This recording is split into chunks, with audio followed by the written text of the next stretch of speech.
sure what you're picturing, but you should be picturing a pint-sized Dustin Hoffman in Tootsie.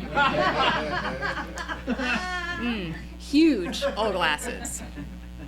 Then I got braces and a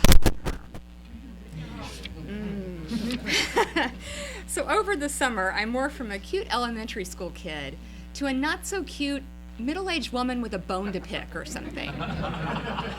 I don't really know what to call my junior high self, as it's still 30 years before the word tween would be invented. On top of all that, my mother's parents, Granny and Granddad, moved in to help take care of us. Normal grandparents are great. Grannies bake snickerdoodles from scratch and lovingly paste pictures of your 8-month-old naked backside into a scrapbook. Granddads give you circus peanuts that taste like Play-Doh and tell you war stories inappropriate for 11-year-old girls. But not mine. My granddad's favorite TV show was Hee Haw. My granny's favorite meal was a Spam sandwich washed down with a Schlitz beer and an after-dinner Camel cigarette. They both loved to go to Gillies, the bar made famous in Urban Cowboy. They rode the mechanical bull. They couldn't have been more different than my parents. My father has a PhD, and he's a real rocket scientist, and my mother was on the board of the Junior League. After my grandparents moved in, my dad started to work a lot, and that's when Granny began to take over. Somehow I got myself invited to Lainey Renfro's birthday party. Lainey was the most popular girl in the 6th grade. She was a cute blonde pixie, and she was friendlier than Julie, the cruise director from The Love Boat. At first, I was really excited. This was my chance to make cool friends. But then, my elation turned to panic as I realized how fragile the thread was between preteen stardom and epic failure. This was not just a birthday party. It was a birthday slumber party / talent show. Why would anyone ever have a birthday slumber party / talent show? I don't know, but everyone invited had to perform. Most girls were partnering up, but since I was new and didn't know many people, I had no partner. I tried to come up with a decent solo act. I worried about it and thought about it and had nightmares about it and cried about it and threw things about it, but the day of the party loomed and I had nothing. This could make or break me for the rest of my junior high career. I was desperate. Then Granny approached me. "Cree, honey, why don't I help you with your act?" I was so relieved. Granny had experience at this stuff. She had sung on the radio, won the championship trophy for her bowling league, and hit the $20,000 jackpot in Vegas. She was talented and lucky.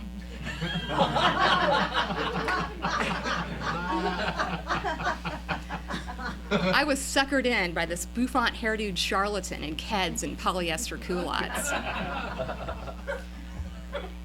Granny wanted to incorporate my main talent, playing piano. That would have probably been good and impressive. But Granny's plan was, I would sit at my toy piano, but I would only pretend to play it. The music would actually come from the music box my friends had given me before I moved. I loved this music box. It had a cute little monkey in a green vest that spun around on top to The Entertainer, the Scott Joplin ragtime classic. All I would have to do is wind up the music box and let the monkey do the rest. And I would be dressed as a clown. Why did this completely lame idea not alarm me from the get-go? Clearly, I was swayed by the little dancing monkey.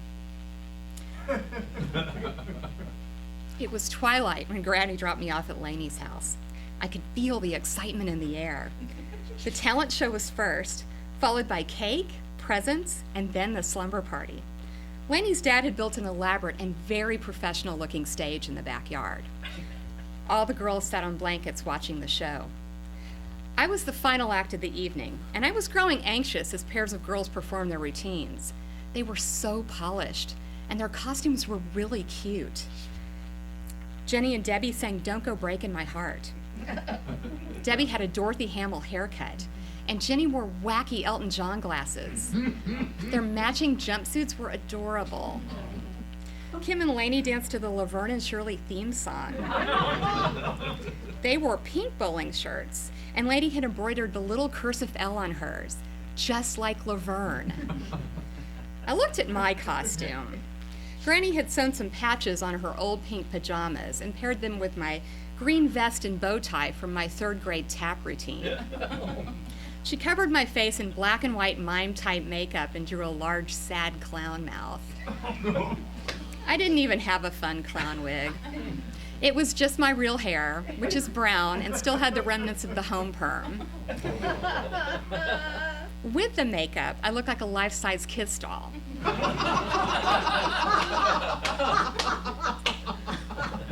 Without it, I looked like if Mick Jagger and Keith Richards had a love child and dressed her like a hobo. As the Laverne and Shirley girls finished and the crowd went wild, I thought, this is a terrible clown outfit.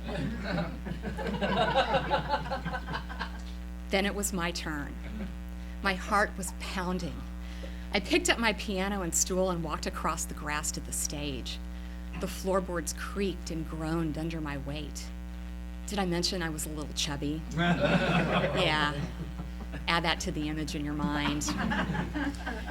The spotlight was blinding. I could barely see as I sat up the piano, sat down on the stool, and wound up the music box. 2 months before, I had taken first place in the regional Beethoven competition, and now I was pretending to play a toy piano in front of 20 silly girls wearing this really crappy costume. I couldn't believe I had fallen so far. The music box was very faint.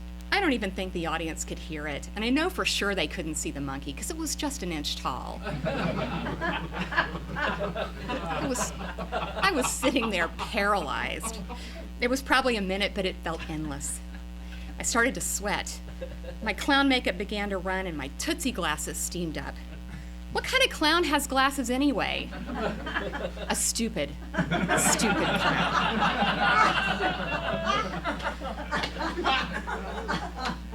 Through the haze, I focused on the monkey.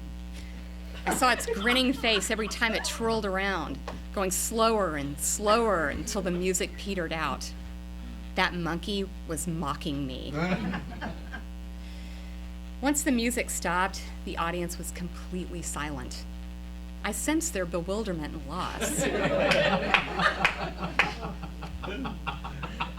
I had killed the party. I hoped I would die of shame. I was saved by Lainey's dad, who said, okay. Who's ready for cake and ice cream? The girls screamed, "We are!" and ran into the house. I packed up my items in my Charlie's Angels duffel bag and followed them in. I had blown it big time, and I'd probably be friendless forever. But that night, I dodged a bullet. Things ended up fine. Those girls became my friends, but not because of my colossal talent. That didn't win me brownie points, or friendship or respect, but with Granny's misrepresentation of it, and my going along with her harebrained scheme, I faced complete humiliation and survived it. We can survive so much more than we think, even at 11. I survived leaving my hometown and started a new life. I survived the mortification of that talent show and made new friends. I survived losing my mother and gained a close relationship with my grandparents. Frankly, I find surviving a talent I'm more proud of than playing the piano. And I'm pretty sure ending with this heartfelt moment should win me some friends here tonight. Don't you think? It's a talent.